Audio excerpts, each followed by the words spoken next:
Meu caro colega, seja bem-vindo, seja bem-vinda a uma conversa que me parece importantíssima. Vamos devagarinho aquecendo os motores. O tema de hoje é recuperação judicial ou recuperação extrajudicial. Esse é o tema mais quente do mercado de recuperações judiciais, Guilherme, Francisco. Então, Francis, na verdade. Então, seja bem-vindo, que a ideia é fazer uma conversa profunda. Eu quero iniciar chamando a atenção que nós vamos explorar as variações de uma recuperação extrajudicial em comparação com uma recuperação judicial. Quando vale a pena apostar em uma situação, quando vale a pena apostar em outro cenário. Por que esse tema é importante? Ora, esse tema é importante porque nós estamos diante de uma avalanche de recuperações extrajudiciais e também de recuperações judiciais. E é importante o advogado, a advogada, entender quando é melhor dirigir uma recuperação extrajudicial e quando uma recuperação judicial é imprescindível. Então, se eu não conseguir ter a sensibilidade de perceber quando nós estamos diante de um cenário ou de outro cenário, se nós não soubermos fazer essa distinção, ora, nós não podemos trabalhar com recuperação judicial. Então, nesse sentido, essa aula, essa conversa é destinada a advogado. Então, se você é advogado e pretende trabalhar com recuperação judicial, fica por aqui porque eu vou explicar quando vale a pena a recuperação judicial e quando vale a pena a recuperação extrajudicial. Agora, se você não é advogado, se você não é contador, se você não pretende assessorar agentes econômicos em crise, por exemplo, se você for um empresário, quem sabe aqui você não vai tirar as dúvidas sobre essas duas questões, porque eu pretendo dirigir a minha atenção, Solange, querida, eu preciso dirigir a minha atenção a quem assessora agentes econômicos, tá bem? Então, para quem se destina essa conversa? Para advogado, para contador, para administrador também, para economista, porque esses profissionais também podem atuar como administrador judicial. Tá bem? E para quem não se destina, ora, se você é empresário, se você é produtor rural, quem sabe vale a pena procurar outros conteúdos, mesmo do meu canal, que você vai encontrar bons caminhos. Bom, recuperação extrajudicial, Solange, é a bola da vez. Porque cada vez mais se recebe notícias sobre recuperação extrajudicial. Se você perceber, na realidade a recuperação extrajudicial tem sido acionada por grandes empresas. São grandes empresas, o Grupo Pão de Açúcar, grandes empresas, ora, recentemente, Raízen, bilhões envolvidos, e a gente percebe esse movimento em prol de recuperações extrajudiciais de grandes empresas, porque em regra, e aí você tem que entender o contexto em que vai atuar. Você precisa entender qual é o cenário em que a sua atuação vai estar concentrada. Se você pensa em grandes empresas, é possível recuperação extrajudicial porque você consegue antever as dificuldades. O que eu quero dizer com isso? Um Grupo Pão de Açúcar tem condições de, analisando o caixa, perceber que, olha, daqui a 6 meses nós enfrentaremos dificuldades. Dentro de 8 meses ou 1 ano, nós não teremos caixa para fazer o pagamento dos compromissos firmados. E nesse contexto de projetar as dificuldades, as grandes empresas têm condições de chamar os credores para uma negociação. É isso que o Grupo Pão de Açúcar fez. Agora vê bem, o CEO do Grupo Pão de Açúcar liga para um credor financeiro e o credor financeiro vai se dirigir ao Pão de Açúcar conversar com ele. E você já vai entender a distinção, você já vai entender onde eu quero chegar. O mesmo é possível dizer sobre o Grupo Raízen. O mesmo se pode dizer. Ou seja, uma grande empresa tem condições de chamar um grande credor ou 2 grandes credores e construir um relativo consenso. Você está entendendo? Com isso eu quero dizer, por exemplo, que uma pequena empresa talvez não tenha essa condição. Talvez não tenha a mesma facilidade para chamar o setor de recuperação de crédito de uma instituição financeira para negociar. Aí você já começa a perceber as distinções da recuperação extrajudicial e a recuperação judicial. Você já consegue ver, do ponto de vista da empresa, a capacidade de negociação, de outro lado, antever as dificuldades. Se você for perceber, as pequenas e médias empresas, que são o foco de quem pretende começar a trabalhar com recuperação judicial, as pequenas e médias empresas, você vai ter sim uma dificuldade de projetar o ano seguinte. E aqui nós já estamos com um recorte bem definido. Marcelo, por que você está fazendo essa distinção? Várias razões. Primeira razão importante de sublinhar aqui nessa conversa. O curso prático em recuperação judicial e a proposta que eu tenho para quem pretende começar a trabalhar com recuperação judicial é focar nas pequenas e médias empresas. Você, começando a trabalhar com recuperação judicial, dificilmente vai fechar uma primeira RJ de uma empresa que deve 500 milhões ou 1 bilhão. É possível? É possível. Tem casos. Marcelo, você tem casos em que a primeira RJ foi superior a 500 milhões? Conheço esse caso. Existem essas situações, mas normalmente a média é o advogado ingressar nesse mercado fechando pequenas e médias recuperações judiciais. Também recuperações de 5, 10, 20 milhões, que já produzem honorários em alto patamar. Mas voltando, esse é o primeiro recorte que eu queria fazer com relação ao mercado. O curso prático em recuperação judicial está voltado a essas pequenas e médias empresas. E tem uma outra variável. A outra variável importante é que essas pequenas e médias empresas não são foco dos grandes escritórios que já trabalham com recuperação judicial. Os grandes escritórios querem as grandes empresas. E aqui nós temos uma oportunidade de mercado. Mas eu estava explicando aqui o cenário das recuperações extrajudiciais. As grandes empresas têm capacidade de negociar e chamar um ou outro credor, e além disso, ela tem capacidade de projetar no médio e longo prazo esse trabalho com recuperação extrajudicial, porque ele está vendo que as dificuldades estarão lá em setembro, outubro de 2026, por exemplo. As pequenas e médias empresas não têm essa leitura prospectiva. Deixa eu repetir para você aqui. Pequena e média empresa não tem a leitura de como estará o caixa em dezembro de 2026, por exemplo. A pequena e média empresa que, em regra, em mais de 85% das situações, acho que é esse o dado mesmo, 85% das circunstâncias, é gerida por uma dinâmica familiar. São famílias que estão conduzindo essas empresas. Então, essas empresas familiares, elas têm uma leitura das dificuldades muito diferentes das grandes empresas.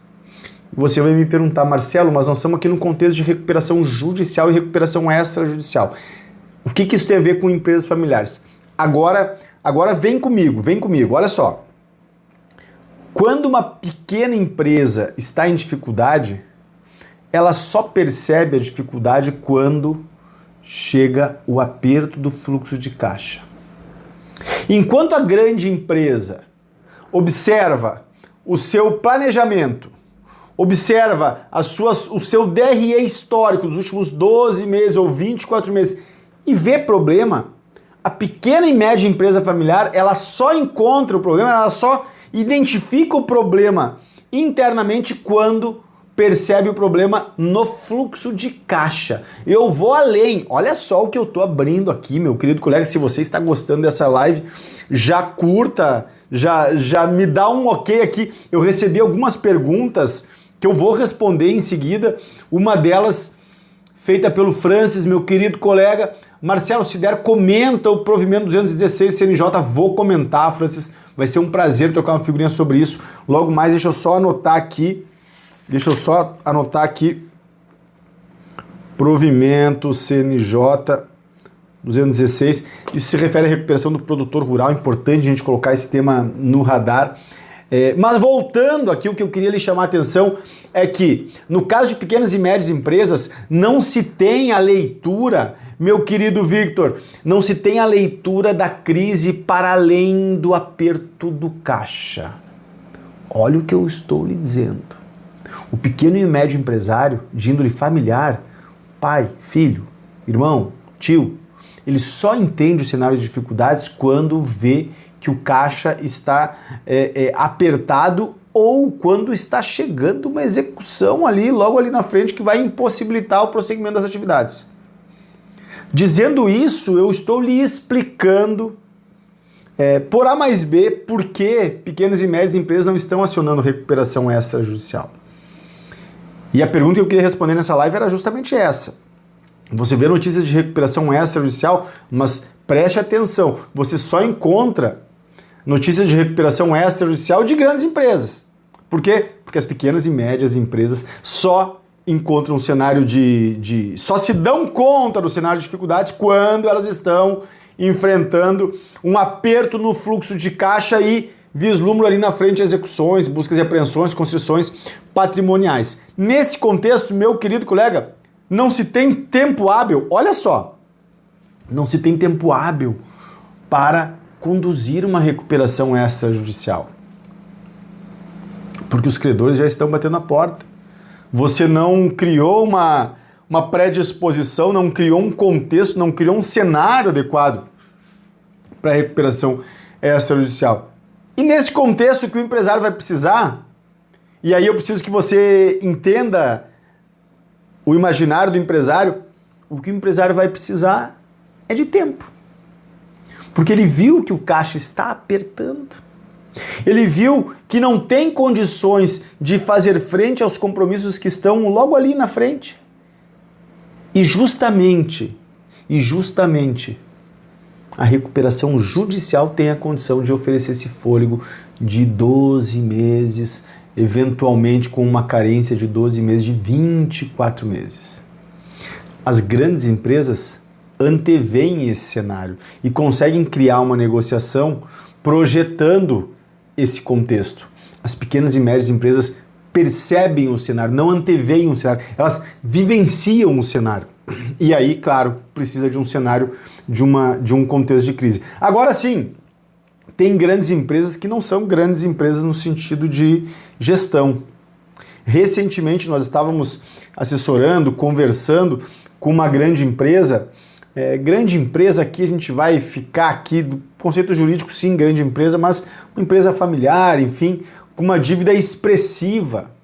E o cliente, o potencial cliente nos disse o seguinte, olha que interessante, Marcelo, a gente está acompanhando esse mercado de recuperação extrajudicial e a gente gostaria de fazer uma recuperação extrajudicial.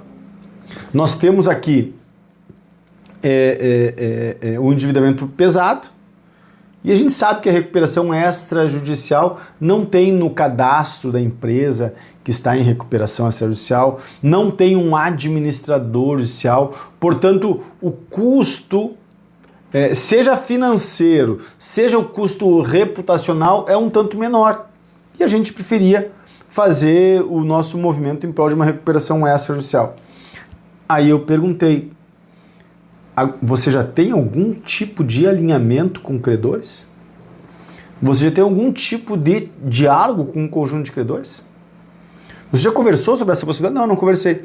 Tá, você teria condições, olha só, você teria condições de iniciar fazendo aportes, iniciar algum tipo de pagamento sem precisar de uma carência de 12 meses ou de 6 meses prorrogáveis uma única vez, como diz a Lei 11.101. Não, Marcelo, eu preciso de uma carência de pelo menos 12 meses. Não tem negociação com nenhum credor. Os credores já estão distribuindo ações de execução, ações de busca e apreensão.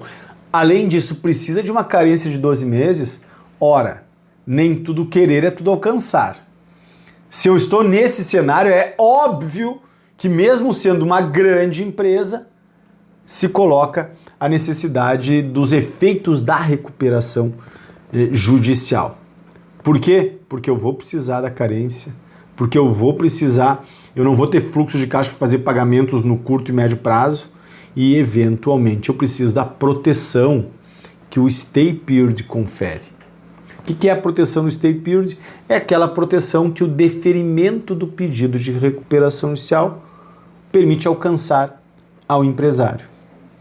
Logo, por mais que o cliente queira uma recuperação extrajudicial, você precisa analisar as condições objetivas. Aí você vai me perguntar, Marcelo, mas como é que você encaminha esse tipo de questão? Olha só, o cliente me diz, Marcelo, eu quero uma recuperação extrajudicial, como é que eu respondo? Eu respondo de bate-pronto, dizendo o seguinte, eu também quero. Se eu fosse empresário, eu obviamente preferiria uma recuperação extrajudicial. Todo mundo prefere recuperação extrajudicial, custos reduzidos, sem administrador judicial, sem o cadastro. Agora, combina com os russos. É necessário combinar com os credores, porque recuperação extrajudicial exige uma pactuação prévia, uma pactuação antecedente ao conjunto de execuções e demais concessões patrimoniais que os credores acionam quando ocorre o inadimplemento. Mas eu vou colocar uma vírgula e vou além. Quando é que é possível a pequena e média empresa acionar a recuperação extrajudicial? Meu caro colega, essa é a pergunta de ouro. Essa é a pergunta que define o profissional do amador. Essa é a pergunta que vai fazer você trabalhar nesse mercado ou você ficar patinando nesse mercado. Na realidade, tem uma hipótese que foi construída após a Lei 14.112, que permite se vislumbrar a recuperação extrajudicial para pequenas e médias empresas. E essa hipótese está prevista no artigo 20A e seguintes da Lei 11.101, eu vou explicar. Imagine o seguinte cenário, um cliente que deve 5 milhões, isso aconteceu recentemente, semana passada, agora há pouco tempo, o cliente deve 5 ou 6 ou 7 milhões e percebe que não tem condições de fazer esse pagamento, percebe que não tem condições de cumprir com essas obrigações e admite que não tem discussão de mérito em eventual execução, deve mesmo, enfim, não quer ficar aumentando o passivo com revisional, né? Porque você sabe que se não tem discussão de mérito em ação de execução de instituição financeira, fazer uma revisional significa aumentar o passivo do cliente. Muito advogado pensa, não, o cliente vai ganhar tempo com o revisional. Cara, ele vai ganhar um aumento de passivo. Vai aumentar a dívida dele com os encargos legais de uma execução e com a sucumbência. E a recuperação judicial que tinha um valor vai passar a ter outro valor com o revisional. Então, eu só faço o revisional quando a gente tem uma matéria de mérito relevante. Não tem nenhuma matéria de mérito relevante, cara, não aumenta o passivo do teu cliente. Tá bem? Mas, o cliente recentemente nos procurou e tinha dívida com 4 ou 5 instituições financeiras. Estas instituições financeiras não tinham ainda acionado nenhum gatilho de execução ou busca e apreensão. Opa! Caberia em tese recuperação extrajudicial? Não, porque não havia negociação aberta. Agora é possível, em um cenário de dificuldades, sem execução, sem busca e apreensão, iniciar a construção de uma recuperação extrajudicial? Sim, sim. Aliás, a gente discutiu isso no fórum permanente, Guilherme, meu velho. A gente discutiu isso no fórum permanente na última terça-feira. Se a gente pavimentar uma negociação no ambiente de mediação, seja a mediação no Sejusc empresarial, seja a mediação em uma câmara privada, ora, a gente tem espaço na câmara privada ou mesmo no Sejusc empresarial de construir um relativo consenso que permita dirigir uma recuperação extrajudicial. Antes de 2020 isso não era possível. Isso não era possível porque a hora que eu abri uma negociação com credores, dia seguinte, esses credores estavam acionando a execução, acionando mecanismos jurídicos de perseguição do crédito. A partir do momento que o legislador, vendo o cenário da pandemia, vendo que era possível ter uma explosão no número de recuperações judiciais, a partir do contexto em que ele percebeu, o legislador percebeu esse cenário e criou o ambiente de mediação na Lei 11.101, ora, esse contexto se fez possível. E nesse cenário, as pequenas e médias empresas são favorecidas, porque você pode abrir uma mediação, seja em câmara privada, seja no Sejusc empresarial, e num ambiente sigiloso, negociar com um conjunto de credores. Mas Marcelo, você não estava falando em recuperação extrajudicial. Eu estou falando de recuperação extrajudicial. Se liga nisso. A recuperação extrajudicial, ela vai ser pavimentada no contexto da mediação. Então, no exemplo que eu descrevi há pouco, um cliente que deve 5, 6 milhões tem 5, 6 credores. Na mediação eu posso sentar e conversar com esses credores.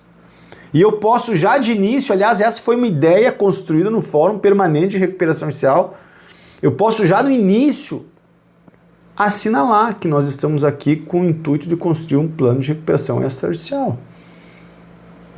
Especialmente a partir desse contexto. Então vamos lá. Eu estou com esse cliente, eu estou descrevendo o cliente aqui. Eu abri essa conversa dizendo, olha, apenas grandes empresas acionam a recuperação extrajudicial.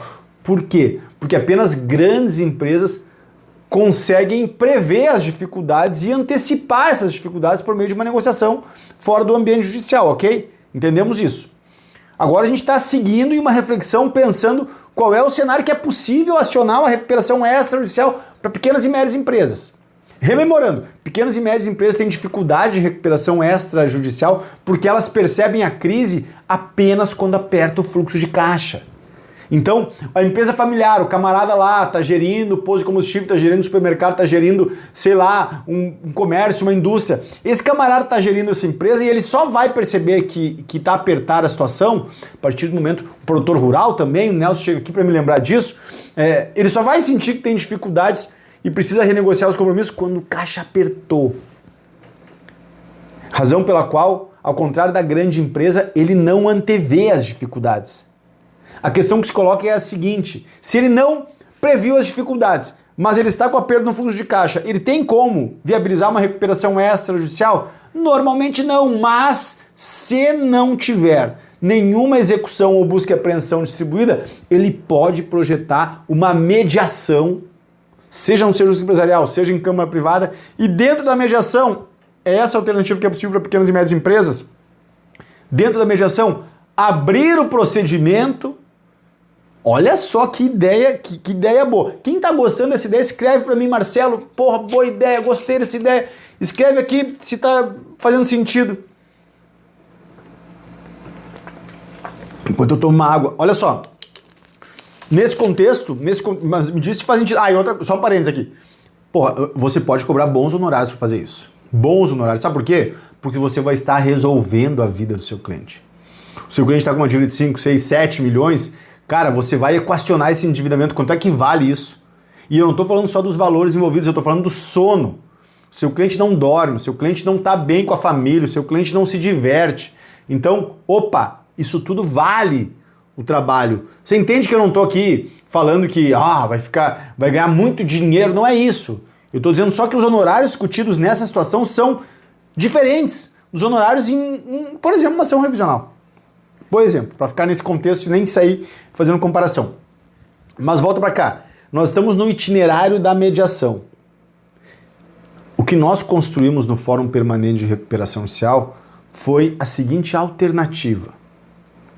Quando se abre uma mediação, normalmente se apresenta a intenção de repactuar os compromissos.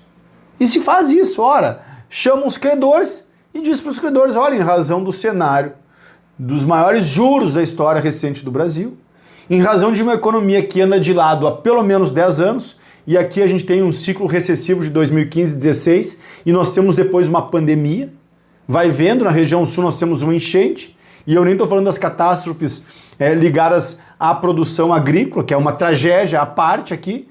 Então, em razão desse cenário todo, o meu cliente, ao invés de pedir recuperação judicial, ele trouxe aqui as dificuldades para uma negociação. E eu proponho a construção de um plano de recuperação extrajudicial. Opa, Marcelo, raciocina de novo, cara. Eu tô chegando aqui na live agora. Eu tava tomando café, tava vendo novela, tava, sei lá, me preparando para ver o jogo do Brasil. Aí tu me faz esse raciocínio rápido e eu não consegui captar nada. O que eu tô querendo pavimentar é a possibilidade da recuperação extrajudicial para pequenas e médias empresas. Marcelo, é fácil? Cara, fácil é dormir, fácil, sei lá o que é, fácil é Nescafé. bota uma colherinha ali no leite e está feito o café. Mas é possível. Para pequenas e médias empresas é possível por meio da mediação no Sejusc ou na Câmara Privada. Só que você precisa ter estratégia para isso. Vamos construir uma estratégia juntos? Então tá, olha só. Esse cliente que deve 5 a 6 milhões contratou você para fazer uma renegociação e chamou você para olhar o cenário de dificuldades. Como é que você vai fazer assessoria a esse cliente? Primeira coisa que você vai dizer é: ora, não tem nenhuma execução, não tem busca e apreensão, e você não é inimigo do seu credor, ou seja, você não tem nenhuma animosidade com o credor, você pode instaurar uma mediação para abrir as opções. Se você, dentro da mediação, perceber que existe um quórum relativo aí para construir um plano de recuperação extrajudicial, esse é o caminho. Ao invés da recuperação judicial, vai para a recuperação extrajudicial. Como é que é o movimento na mediação? Meu caro colega, esse é um dos equívocos de muitos advogados que se propõem a fazer mediação. A mediação, ela só funciona quando existe uma intenção de resolutividade. Marcelo, explica melhor. Cara, mediação não é um ambiente para enrolar. Era, sei lá quando, eu nunca vi, mas era em algum momento. Hoje não é mais. Os mediadores são profissionais. Eles têm informação empresarial, eles sabem o que está acontecendo. Então, como é que você vai fazer a mediação? Você vai abrir uma mediação e apresentar aos credores que têm a intenção de construir um plano de recuperação extrajudicial, que têm a intenção de construir um conserto nesse ambiente. Se algum credor inadvertidamente distribuir um pedido de execução, você pode ligar para o credor e agradecer esse credor. Você pode ligar para o credor e dizer: opa, obrigado por me dar a oportunidade de acionar o artigo 20B da Lei 11.101. E aí, no Fórum Permanente, a gente tem muita prática nisso. Eu já distribuí algumas ações cautelares antecedentes, que é a ação prevista no artigo 20B, parágrafo 1º. Você está com a mediação aberta, um credor distribuiu a execução, você vai suspender a execução por meio da ação cautelar antecedente e vai preparar este credor e os demais, dizendo que ou a gente fecha uma boa negociação ou eu vou protocolar uma recuperação judicial. Se você tiver, olha só a sacada dessa conversa. Se você tiver um quórum definido ou um quórum maduro para juntar um plano de recuperação extrajudicial, meu irmão, tá feito. Você precisa apenas de 1/3 dos credores. Você precisa apenas de 1/3 dos credores que estão em mediação do ponto de vista dos créditos para pedir a suspensão de qualquer execução por 90 dias. Qualquer execução que esteja sendo negociada, é claro. E aí você vai ter os 90 dias de suspensão depois dos 60 dias da ação cautelar antecedente para construir um conserto, para construir uma negociação, para construir uma maioria no plano de recuperação extrajudicial. Olha só, se você construir essa maioria do plano de recuperação extrajudicial, você simplesmente resolveu a vida do seu cliente sem recuperação judicial e repactuando o conjunto dos compromissos que tiravam o sono do seu cliente. Você percebe que esse trabalho ele entrega um outro tipo de valor para o cliente? Você não está ganhando o processo, você não está com uma sentença que vai resolver a vida. Não. Você está reorganizando a vida financeira do seu cliente. Isso talvez nem tenha preço do ponto de vista do que o seu cliente vai receber. Se você conseguir esse sucesso por recuperação extrajudicial, excelente. Agora deixa eu seguir nesse itinerário. Quem tá captando me diz se tá bem claro o que eu estou dizendo aqui. Se você conseguiu esse itinerário, maravilhoso. Agora, se você não conseguiu, deixa eu lhe dizer, também é maravilhoso. Porque você vai simplesmente juntar uma petição nos autos em que você pediu a ação cautelar antecedente, requerendo a conversão ou da ação cautelar antecedente ou do pedido de recuperação extrajudicial a conversão em recuperação judicial. E você vai continuar construindo o consenso que iniciou com a mediação, tá bem? E aí, claro, com os prazos da recuperação judicial e com a proteção que a recuperação judicial oferece. No meu ponto de vista, só para que vocês não tenham dúvidas sobre isso, eu já vou responder, Guilherme, a tua pergunta. No meu ponto de vista, o melhor remédio é a recuperação judicial, tá bem? Eu tenho um viés, você sabe disso, eu estou todo dia compartilhando conteúdo sobre recuperação judicial. Por que que eu costumo defender a recuperação judicial? Por uma analogia que vale a pena compartilhar aqui. Cara, se eu tenho o melhor remédio e eu tenho um remédio mais ou menos, vai no melhor remédio. Vamos lá, do ponto de vista de emagrecimento, hoje tem o Ozempic e o Mounjaro, né? O que se fala é que o Mounjaro é uma tecnologia superior. O Ozempic resolve? Dizem que resolve. Mas o Mounjaro é uma tecnologia melhor, é mais qualificado esse remédio.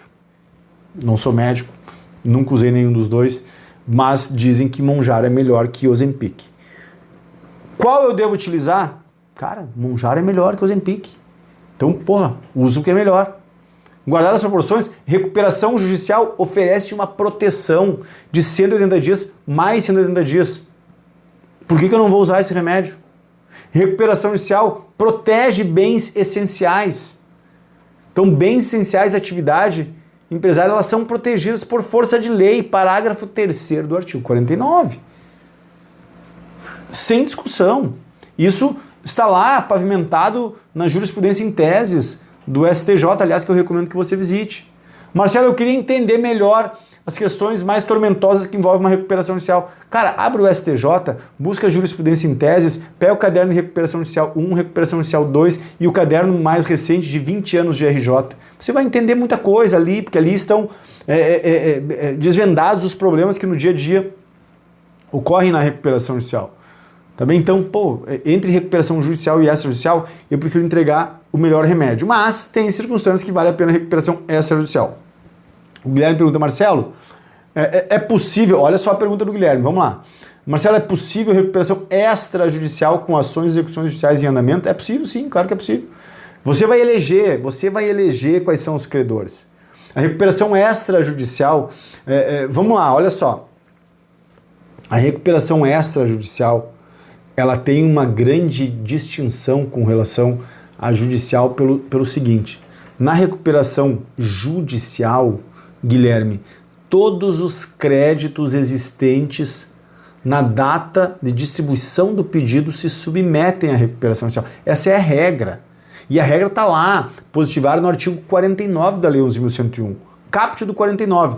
Todos os débitos existentes na data do pedido se submetem à recuperação judicial.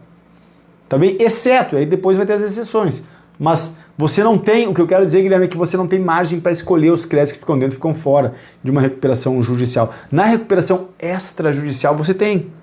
Você pode, por exemplo, fazer uma recuperação extrajudicial apenas dos credores financeiros e eleger 6 credores financeiros para a recuperação extrajudicial.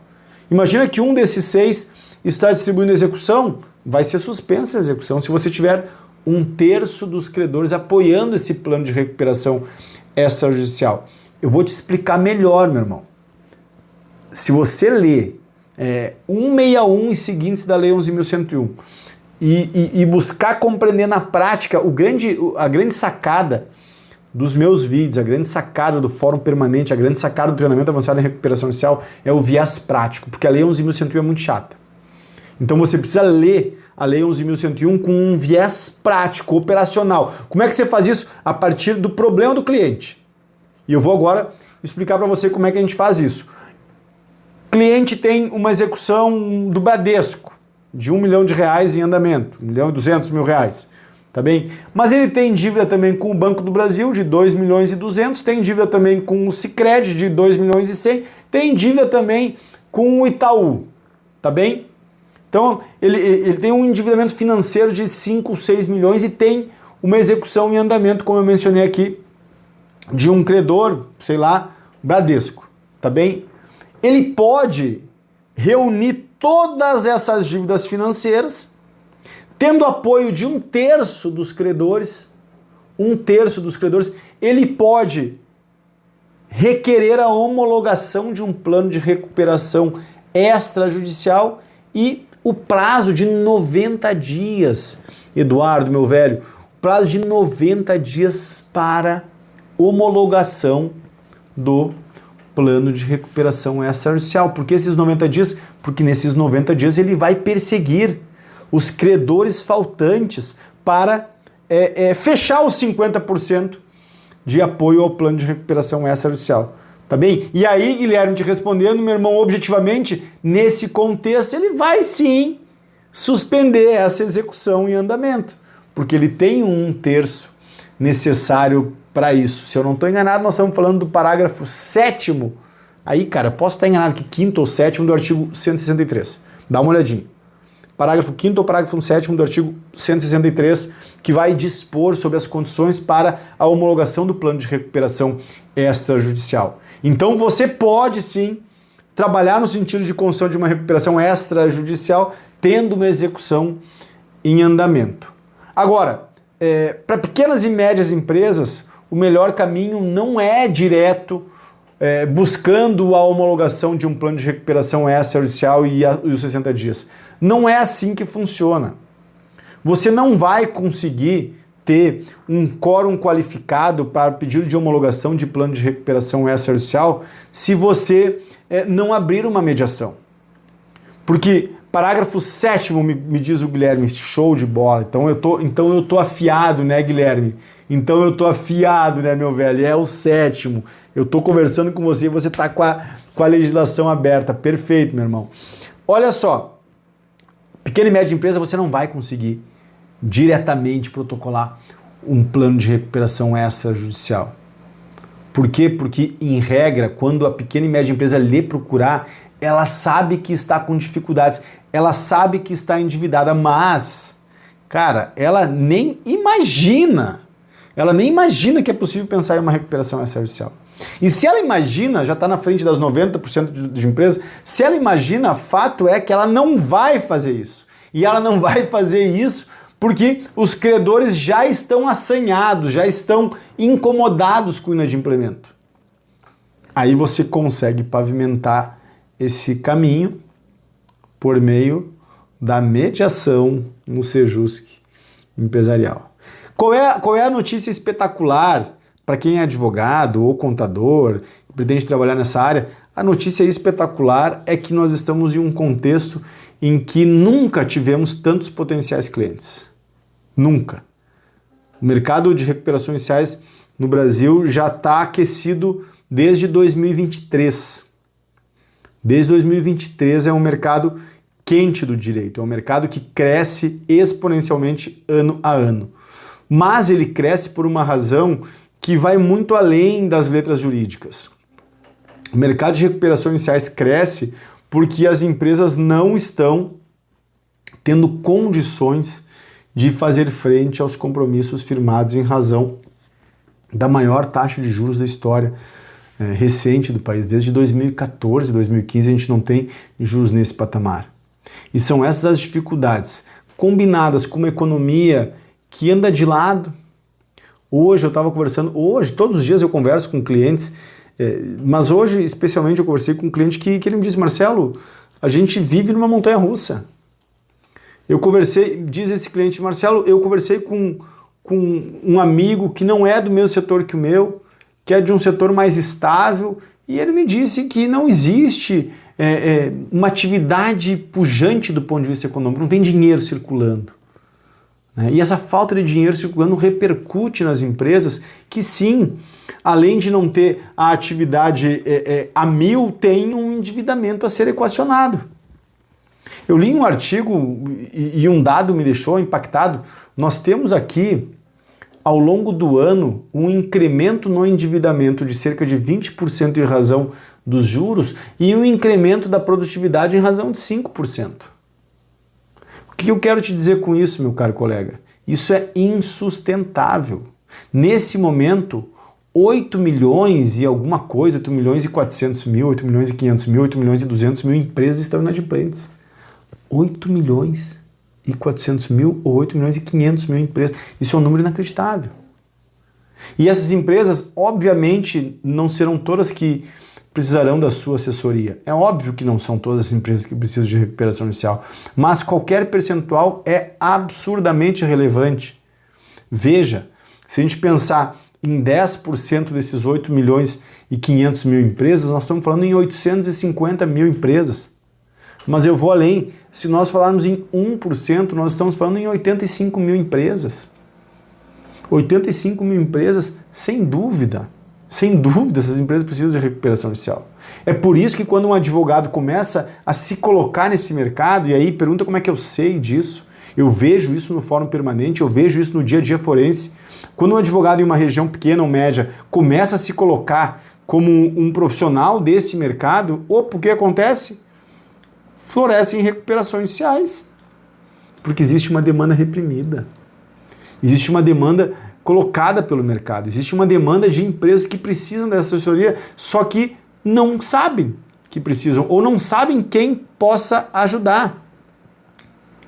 Uma das particularidades do nosso mercado, e aí eu vou começar a encerrar para responder também sobre o provimento do CNJ, mas uma das particularidades do nosso mercado é que se você não souber explicar o que envolve recuperação judicial, você não vai fechar contrato de recuperação judicial, porque recuperação judicial não é igual a um remédio como o divórcio. Eu gosto da analogia do divórcio porque todo mundo sabe que a resposta à crise conjugal é divórcio. Outro exemplo pueril é uma colisão de veículos. Todo mundo sabe que se tiver uma colisão de veículos, vai ter uma ação indenizatória por danos materiais, alguém vai querer incluir danos morais no meio, e ponto final. Então, o cliente vai lhe procurar sabendo, doutor, tem que fazer uma ação inicial para cobrar do cara que bateu no meu carro. O casal vai lhe procurar dizendo, nós queremos nos separar. No caso da reclamatória trabalhista, o trabalhador vai lhe procurar dizendo, eu quero entrar com uma ação trabalhista contra a empresa. Ou o empresário vai dizer, eu fui acionado na Justiça do Trabalho. Todo mundo sabe a resposta para essas situações. No caso do empresário, o empresário não tem clareza que a resposta que o direito oferece para o funcionário dele é recuperação judicial. O empresário precisa que você gaste o verbo para explicar a ele que recuperação judicial tem essas e essas variáveis. Recuperação judicial tem estes e estes benefícios, tem estes riscos, tem aqueles riscos, tem essas oportunidades. Enfim, você precisa explicar sobre esse remédio jurídico. É por isso que em cada região, quando você começa a se posicionar como alguém que atua em recuperação judicial, tendencialmente vai aumentar o número de recuperações judiciais na região. Por quê? Porque muitas pessoas não sabem o que é recuperação judicial ou não conhecem as vantagens. Cada vez mais existe um movimento de educação do empresário. E hoje, recuperação judicial foi desmistificada. Hoje, recuperação judicial, por isso que eu digo que é a bola da vez, porque o empresário hoje não é mais um ignorante quando tem uma recuperação judicial, mas há pouco tempo era. Logo, você precisa se posicionar nessa área e por isso você precisa dominar o instituto. Você não vai trabalhar com recuperação judicial se não explicar quais são as variáveis que envolvem uma recuperação judicial, quais são os benefícios, trazer dados científicos para o seu cliente para exatamente oferecer segurança para ingressar nessa jornada. E é por isso que, claro, um fórum permanente, que é o que a gente produz, ele é muito importante porque ele permite com que todos os colegas que estejam permanentemente debatendo questões práticas. Eu vou dar só um exemplo. Eu estou discutindo no Fórum Permanente a negociação de um plano de recuperação judicial, por exemplo, com o Cicobi, e vai ter um colega que já negociou com o Cicobi. E esse colega vai dizer, os parâmetros que a gente conseguiu com o Cicobi foram esses e esses. Opa, isso é importante para uma negociação. Isso também não afronta nenhum dado sensível, posto que não se fala sobre quem é o cliente, qual é a situação, simplesmente se traz as variáveis que colaboram com esse cenário. E aí, sem querer, em uma reunião, você tem a solução de um cliente que deve 5, 10, 20, 50 milhões. Né? E você está permanentemente afiando o machado. Por isso que só trabalha com recuperação judicial quem paga o pedágio. Qual é o pedágio? Dominar o instituto do ponto de vista prático. O Eduardo me diz, Marcelo, a questão que vejo na extrajudicial é que os requisitos são menos restritos. Caso precise de uma liminar para suspender o leilão, por exemplo, é mais viável. Os requisitos para o ingresso da recuperação judicial são menos restritos. Pode ser, é interessante isso, Eduardo. Eu tendo a concordar contigo, mas fazendo a seguinte ressalva. Cara, você pode fazer ação cautelar preparatória ao pedido de recuperação judicial, cujos requisitos também são muito singelos. Bem recentemente eu acompanhei uma ação cautelar preparatória para o pedido de recuperação judicial. Ora, o juiz deferiu com 3 ou 4 documentos. Por quê? Porque cautelar preparatória para o pedido de recuperação judicial prescinde, não é necessário, não é preciso. Toda aquela documentação do artigo 51 e do artigo 48. Tá bem? Já a recuperação extrajudicial exige um conjunto documental mais pesado. Então, variáveis a gente dispõe, a gente carrega, mas a gente precisa dominar o instituto. Olha só, fechando a nossa conversa, eu quero fazer 2, 3 ou 4 considerações sobre o provimento do CNJ 216, que foi provocado pelo meu querido Francis. Agora eu quero saber, Francis, você tá aqui ainda, cara? Me diz se você tá aqui. Se você não tiver, eu não vou fazer. Vamos lá, me diz se você tá aí, vamos lá.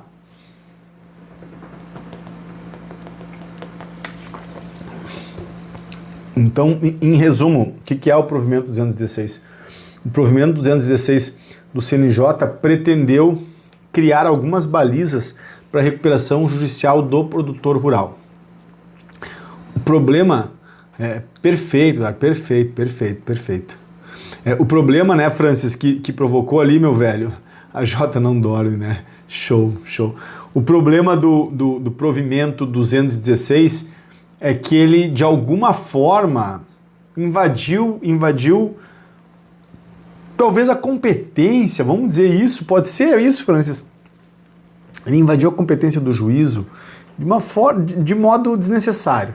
Eu vou dar só um exemplo. Cara, ele dispõe que se o administrador judicial, olha só, fez a constatação prévia, ele não deve atuar na administração judicial da recuperação judicial. Cara, isso é absolutamente descabido. Absolutamente descabido. Por que é descabido? Por uma razão muito singela. Se o administrador judicial está de boa fé, ele deve atuar na constatação prévia e depois na recuperação judicial a fim de alcançar a economia processual e economia financeira da recuperanda. Então a recuperanda vai arcar com os custos do AJ na constatação prévia e ele já vai dominar a situação para exercer a fiscalização durante a recuperação judicial. Excelente. Agora, se o administrador judicial está de má fé, cara, ele vai estar de má fé de qualquer jeito, ele vai fazer uma constatação prévia deletéria, eventualmente vai cometer até alguma sacanagem de cobrança indevida, sabe? Então, a ideia do CNJ equivocada e desconectada da realidade, a ideia do CNJ foi, eu vou criar uma distância maior, vou ajudar ao administrador judicial para ser imparcial. Cara, não fez isso. Ele simplesmente tumultuou a recuperação judicial porque vai ser feito um retrabalho por parte do novo AJ que eventualmente será nomeado após o deferimento do processamento. Erro, mas tem vários erros. Tem vários equívocos. Outro equívoco que eu me recordo e vale chamar a atenção é o fato de o administrador judicial em sede de constatação prévia ter que fazer um parecer sobre a viabilidade econômica da recuperação judicial. Então, isso é ilegal. Já vou lá, Francis, vem comigo se tu concorda com esse detalhe também. O AJ, o administrador judicial não pode se manifestar sobre a viabilidade econômica da recuperação judicial. Sob pena de afrontar o artigo 51A. Aí eu acho que é o parágrafo 5º que dispõe sobre está impedido de se manifestar sobre a viabilidade da recuperação. Então, caramba, velho, não tem sentido isso. E se meteu sem que não tinha por que fazer esse tipo de posicionamento. Além disso, o AJ, o juízo deve ter cuidado para não deferir recuperação judicial de produtores rurais que têm arrendamento, ou seja, que a atividade é prioritariamente de arrendamento. Por quê? Por quê? Qual é o fundamento? Então, se um produtor rural não é proprietário de terras, mas produz em 1.000, 2.000, 5.000, 10.000 hectares, ele não faz jus à estratégia de soerguimento prevista na Lei 11.101? Não tem nenhum sentido impedir o produtor rural que arrenda e produz no campo porque ele não é proprietário de terras, entende? Além disso, outras questões ligadas à análise da concursalidade ou extra-concursalidade de crédito, esse provimento do 216 me parece, aproveitando que nós estamos no final aqui, e eu gosto de provocar a inteligência de cada colega que está aqui comigo, esse provimento 216 parece que ele foi, não vou dizer encomendado, sabe, mas ele foi objeto de muita provocação dos credores. Ele foi objeto de muitas provocações dos credores financeiros que estão em um contexto de franca beligerância com relação à recuperação do produtor rural. O tema hoje não era a recuperação do produtor rural, mas eu vou tecer alguns comentários aqui em homenagem ao meu querido Francis.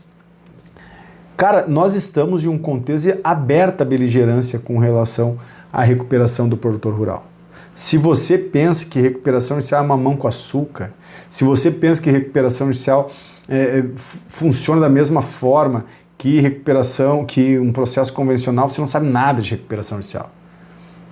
Eu estou sempre afiando o machado, estou sempre lendo. Olha só, eu vou fazer uma petição simples que eu já tenho pronta de outros processos. O que eu faço? Cara, a primeira coisa que eu faço, eu vou visitar doutrina, visito a doutrina, estou sempre com livros ao meu lado, estou sempre lendo.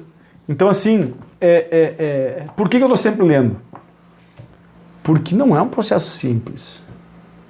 É por isso que a gente precisa ficar sempre afiando o machado. E recuperação do produtor rural, especialmente, envolve um contexto de aberta beligerância de instituições financeiras que não querem ver essa ideia prosperar, que não querem ver o produtor rural alcançando novas condições de seu erguimento fora do script das instituições financeiras e das cooperativas. Essa é a verdade.